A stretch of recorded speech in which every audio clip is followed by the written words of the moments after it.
we might have some more exciting news for you in the new year. Welcome back to Subnautica, more specifically the Subnautica 2.0 update. And that exciting news in the new year? That was taken from the 2.0 news post mid-December last month. A fairly significant update for Subnautica 1 that was needed for the next Subnautica game. And as you can see right here, the large room from Below Zero with its glass roof is now in the original Subnautica, along with the glass roof for this habitat here. And interestingly enough, when I try to use the command sub sea truck to spawn in a sea truck, it seems it's trying to spawn it in maybe, or do something, because the sub command does work for the Cyclops, but the sea truck is not spawning. Honestly, this kind of makes me wonder why they haven't brought the other Subnautica Below Zero assets over to the base game of Subnautica, or why we're exactly not allowed to mod them into this version of the game. I mean, they are bringing Below Zero assets over from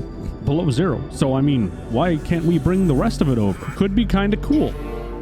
How does this 2.0 update relate to the next Subnautica game? Well, to my knowledge, this was the final major update, the final roadblock before they went full steam ahead and shifted their attention to the next Subnautica specifically. It's been in early development since April of last year, but obviously they still have to work on the original Subnautica. With this major 2.0 update out, now they can go full steam ahead, all hands on deck. Time to get the new Subnautica out to everyone. Unfortunately, in the process of this update, many major mods were entirely broken.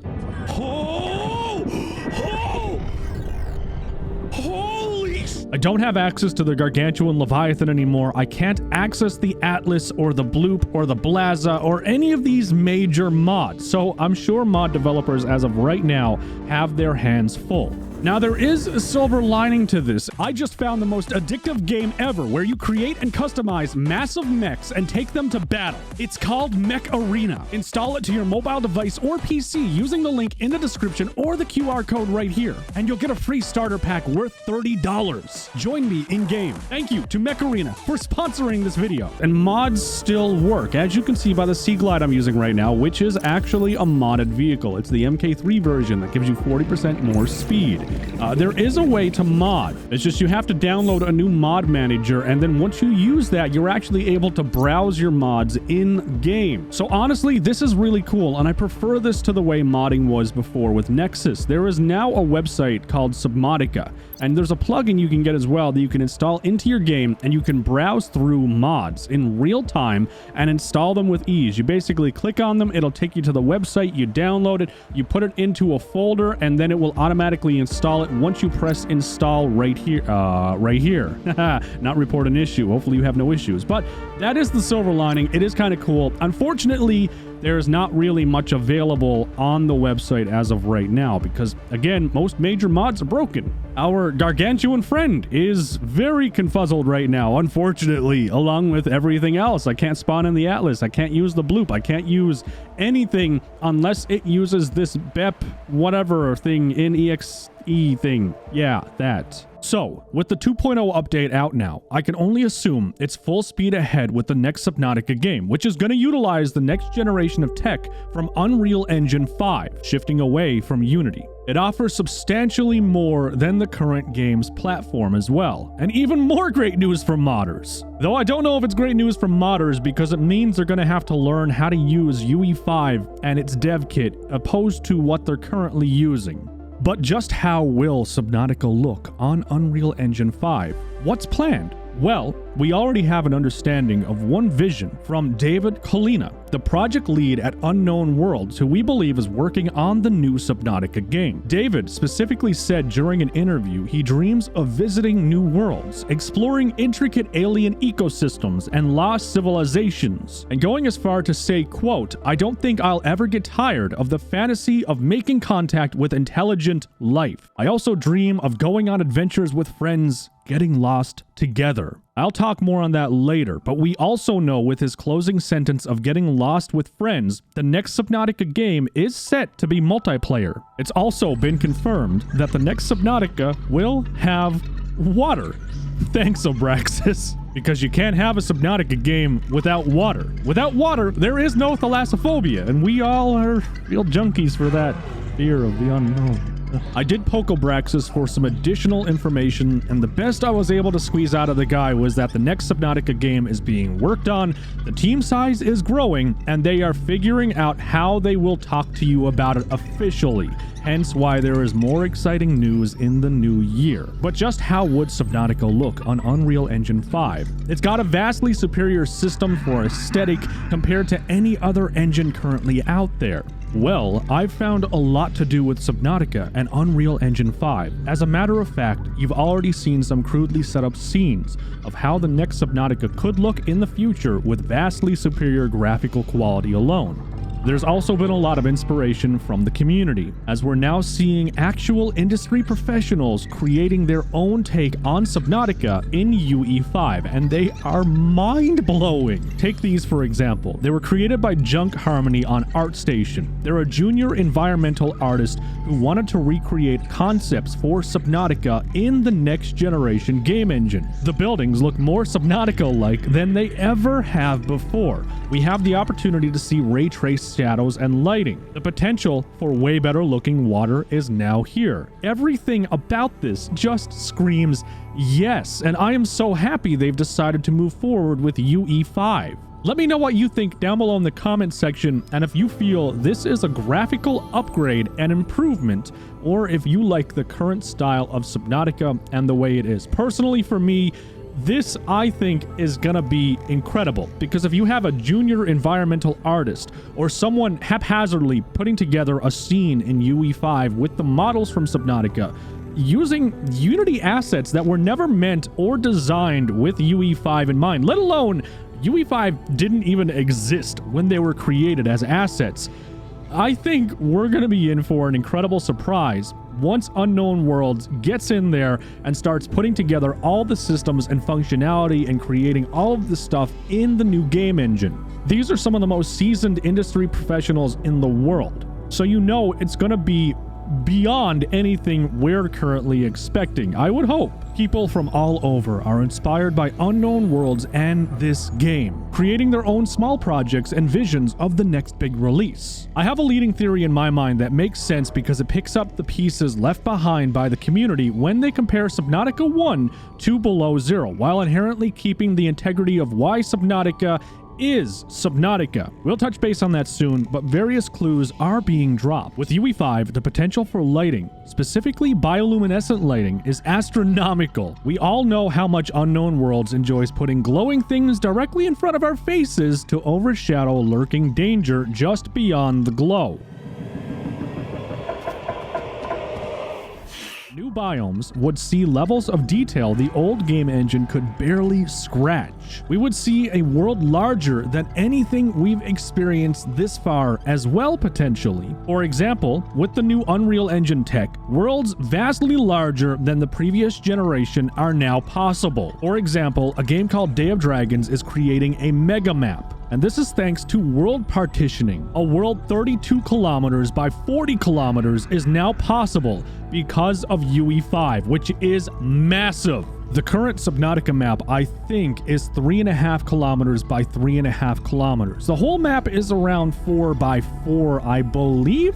Regardless, massive maps with incredible depth is now possible. And I mean depth as in how far down you can go. So, what if the next Subnautica goes back in time? Because I have two theories. One is more plausible than the other, but I think the other is more interesting. What if before the events of 4546B and the major containment event, we play as architects finding and exploring 4546B 1,000 years ago? The project lead, David, did specifically say visiting new worlds and exploring intricate alien civilizations. Being an architect would qualify those two statements. Though, in all honesty, life would not be that much different if you go back a mere 1,000 years. We would likely see all of the same stuff we've seen already, unless we moved on to different areas of 4546B, but I'm not aware of just how far the architects explored. Imagine Subnautica based on entering the void, or beyond the void, the ecological dead zone. They do not want us down there. Welcome to Subnautica, Crater's Edge. You'd be the head of EEPPE, Extreme Environmental Prototype Protection and Equipment, a specialist from Altera that was a passenger on the Aurora who was experimenting with the new next-generation modules that increase the crush depth of the Altera fleet, namely the prawn suit, by an extreme degree. You're doing diagnostic tests inside a prototype pressure-reactive armored waterproof nanosuit Prawn Mark V, when the ship violently shakes and alarms start to sound. A massive hole now exists where there was once a wall separating you from the outside. Choosing not to leave the exosuit and in urgency, you pull the emergency release handle, allowing the exosuit to crash down onto the ship floor, but the sudden decompression of the room sucks you and the experimental suit out the hole. At the speed the Aurora came into atmosphere, even jumping 10 seconds before impact would likely put you thousands of meters south of the original landing zone, significantly further than the void was ever explored. The exosuit would begin to sound alarms, warning of imminent impact with the ocean.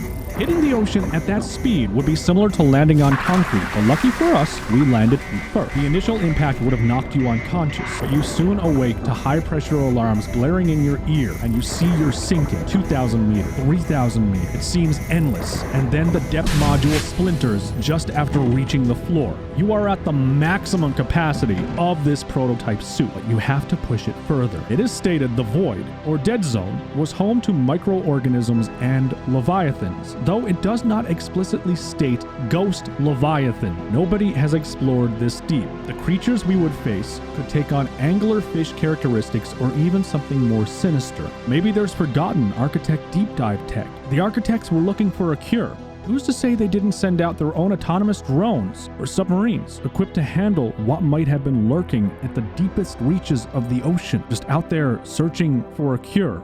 Forgotten, running off of depleting ion cubes, maybe even degraded architect submarines. You can't leave your exosuit because of the depth. However, this exosuit is modified and has built-in functionality for a fabrication station and onboard dynamic storage where you can access from inside the cockpit. It would also be able to recharge based off of geothermal activity.